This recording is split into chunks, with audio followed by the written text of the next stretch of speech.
Assalamualaikum and greeting to our lecturer, Madam Farini and my fellow classmates. So in this video, we would like to present our group assignment topic, which is pecking audio theory. This video will be presented by a few members, which is myself, Muhammad Bazil, followed by Shazwan, and then Atirah, and the last one is Olivia. So let's begin. What is pecking audio theory? Pecking audio theory is a theory related to capital structure. It was initially suggested by Donaldson. However, in 1984, Mayer and Mahoof modified the theory and made it popular. The pecking audio theory came when the Donaldson learned about financial practice of a simple, large corporation. He observed that management strongly favor an internal generation as a source of a new fund, even to the exclusion of external fund, except for occasional unavoidable bulge in the need of fund. These bulges were generally met by the cutting dividend. Reducing the customary cash dividend payment was unthinkable to the most management, except as defensive measure in a period of extreme financial distress. Mayer and Mahoof developed this major theory in the field of corporate finance related to capital structure. It believed to be an alternative theory to the trade-off theory where the firm has perfect hierarchy of financing decisions. Pecking audio theory explained that the firm tried to utilize their internal financing source such as retained earnings, then issue the debt, then would issue the equity as a last resort. The theory explained the financial decision making of the firm. Pecking audio theory arises from the concept of asymmetric information, or known as information failure. Pecking audio theory also occurs when the one party acquires better information than other party, causing the imbalance in transition power. Hi guys, so now we go through the slide. The pecking order theory arises from information asymmetry. The pecking order theory arises from the concept of asymmetric information. Asymmetric information, also known as information failure, occurs when one party possesses more better information than another party, which causes an imbalance in transaction power. Second, explain why equity financing is costing a lot. That is why used as a last resort to obtain financing. So, I can explain. When a company finances an investment opportunity through external financing, debt or equity, a higher return is demanded because creditor and investor possess less information regarding the company, as opposed to managers. In terms of external financing, managers prefer to use debt over equity because the cost of debt is lower compared to the cost of equity. Third explanation, company prefer to finance investment projects with internal financing first, debt in second, and equity is last.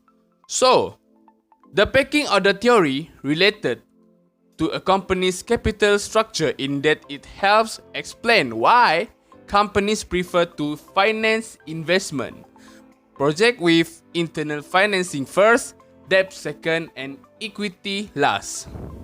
The pecking order theory arises from information asymmetry and explain that equity financing is the costliest and should be used as a last resort to obtain financing. Now, let we move to next presenter. Pecking order theory also refers to the idea where company managers decide on how to finance company operations based on hierarchy, which is retained earnings, debt financing, and equity financing.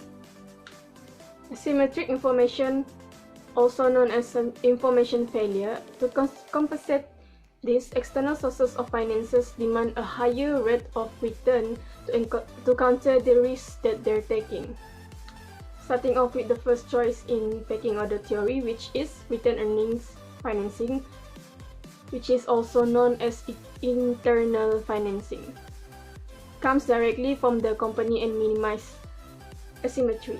Also, there's no extra cost associated with using it for the company that use it for financing because there is no cost of debt, cost and the cost of equity to be accounted for. Compare to both external financings where company need to sustain fees to obtain external financing. Internal financing is the cheapest, most convenient source of financings. Internal financings where managers prefer to use debt over equity because the cost of debt is lower than cost of equity. Issuance of debt often indicates an undervalued stock and confidence, where the board believes that investment is profitable, whereas issuance of equity sends negative signal where stock overvalued and management is looking to generate by diluting shares in the company. By viewing pecking order theory, it is useful to assess seniority of claims of assets, as debt holders requires lower return compared to stakeholders were entitled to a higher claim to assets, which in the event of bankruptcy. In conclusion, when considering source of financings, go through retained earnings, which is the cheapest, then debt, and then equity. Suppose that ABC company is looking to raise 10 million for investment projects. So the company stock price is currently trading at 53.77. So there are three options available for the company ABC. So option number one is to finance the project directly through return earning. Option number two, they use the issuance of debt with interest rate of 9%, although they have a fair rate of 7%. And option number three, they use the issuance of equity, so that will underprice the current stock price by 7%. So what would be the cost for shareholder for three available options for ABC company? So option number one, the cost will be 10 million if the management directly finance through the return earning. So option number two, it was shown in the slide beside me. The cost will be 10.9 million if management finance the project through the debt of issuer. The calculation will be shown, which is 10.8 million divided with 7% of interest. So to get the 10.8 million, we choose a fair rate between management rate and fair rate of 9% and 7%. So the 10 million multiply with 8% of interest. So after that we multiply with 7% of interest and get the cost for the shareholder, which is 10.9 million. So option number three, if they choose the debt issue, through the issuance of equity, the cost will be 10.75 million. As it was shown in the calculation beside me, we multiply the stock price with the share.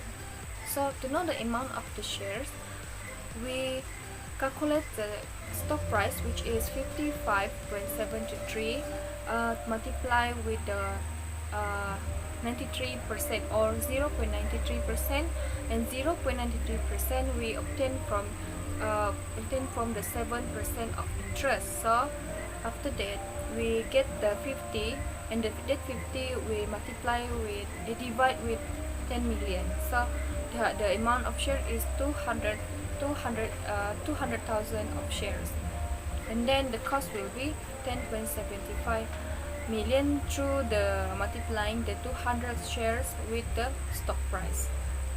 As a conclusion, we know that pecking order theory is referred to the theory with respect to the capital structure of the company, where the manager are required to follow the hierarchy while making the choice of sources of finance in the company. So, according to the hierarchy, first preference is given to the internal financing and follow up with external sources. When enough fund cannot be raised through internal financing, where debt issue will be considered first to generate fund, and lastly the equity if the fund cannot be raised through the debt as well. So that's all from us. Thank you for watching our video. Assalamualaikum and bye bye.